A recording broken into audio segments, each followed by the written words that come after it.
Imagine um documento oficial, carimbado por um governo, com uma fotografia de um rosto que parou de respirar há mais de 3 milênios. Esse documento existiu. Em 1976, o Egito emitiu um passaporte para um faraó morto, e esse rei viajou, escoltado como chefe de Estado, para uma cidade a milhares de quilômetros do Nilo. Hoje eu revelo como um corpo mumificado atravessou fronteiras modernas, e por que essa viagem guarda um segredo sobre o que realmente significa sobreviver ao tempo. Por volta de 1020 anos antes de Cristo, sacerdotes de Tebas enfrentaram uma crise, túmulos reais estavam sendo saqueados um após o outro. Em segredo, eles reuniram dezenas de múmias de faraós, entre elas a de Ramsés II, e as esconderam numa fenda de rocha em Deir el-Bahari, um esconderijo mais vasto e mais silencioso que qualquer câmara funerária construída antes. Ali, envoltos em escuridão, os reis do Egito dormiriam por quase 3.000 anos, esquecidos até pelos próprios deuses que juraram protegê-los. Em 1881, a descoberta veio não de arqueólogos, mas de uma família local, os Abdel Rassul, que há anos vendia relíquias saqueadas do esconderijo. Quando as autoridades do Serviço de Antiguidades do Egito foram alertadas, coube ao francês Gaston Maspero, diretor do serviço, e ao seu assistente Emily Brugge documentar e catalogar aquele tesouro impensável. Ali estava Ramsés II, o rei que erguera templos maiores que estádios, finalmente identificado, catalogado e retirado da escuridão que o protegera. A múmia foi levada ao Museu Egípcio do Cairo, onde passou a ser estudada e exibida como uma das relíquias mais preciosas da humanidade.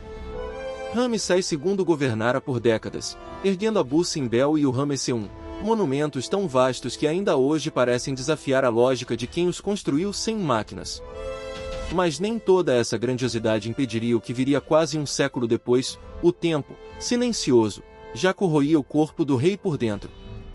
Em 1975, a egiptóloga francesa Christiane Desroches-Noblecourt, uma das maiores autoridades em Ramsés II, visitou o Cairo e percebeu algo alarmante.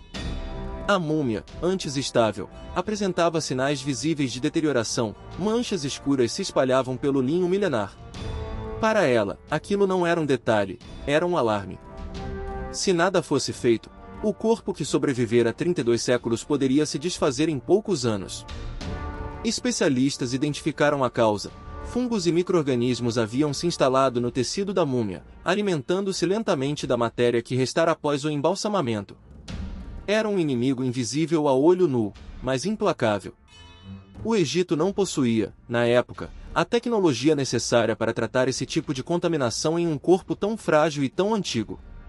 A solução exigiria equipamentos que só existiam do outro lado do Mediterrâneo, na França. Surgiu então um problema que nenhum tratado diplomático jamais previra: como transportar legalmente, por via aérea internacional, o corpo de um chefe de Estado morto há milênios.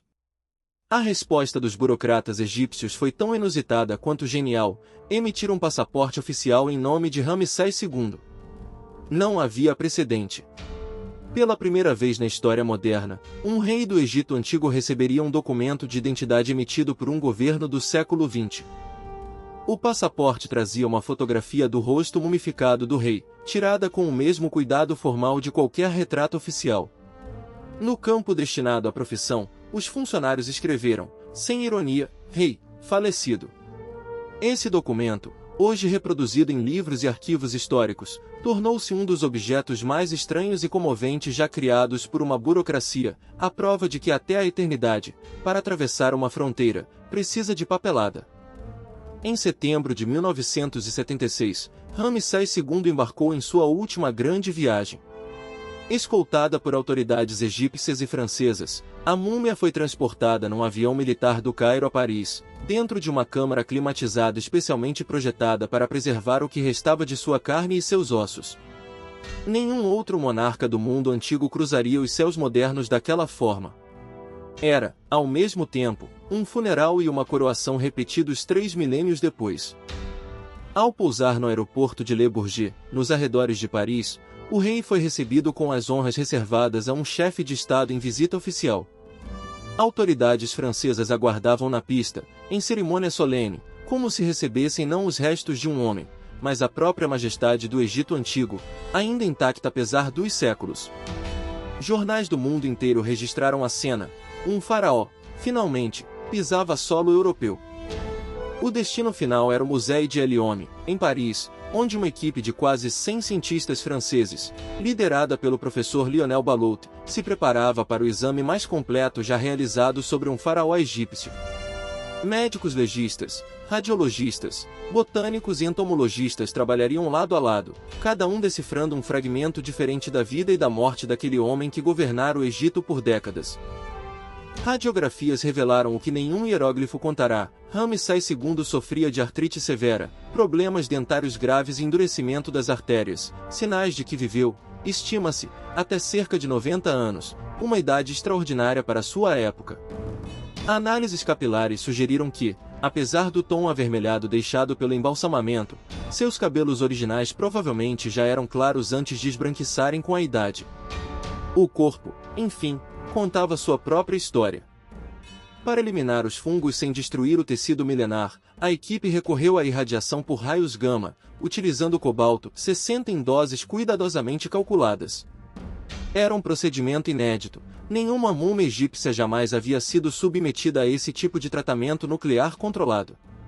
A operação exigiu meses de estudo e precisão cirúrgica, um encontro improvável entre a tecnologia mais avançada do século XX e o corpo mais antigo que ela já tentará salvar. Tratado e estabilizado, Ramsés II retornou ao Cairo em 1977, novamente escoltado com honras de Estado.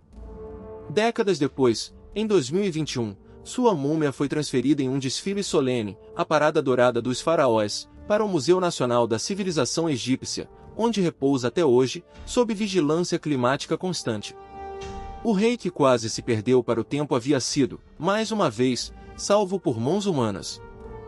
E aqui está o que essa história realmente revela: o homem que se autoproclamou filho de Ra, que ergueu estátuas maiores que prédios de 10 andares para provar sua imortalidade, precisou, no fim, de um carimbo de passaporte da assinatura de um funcionário público para continuar existindo.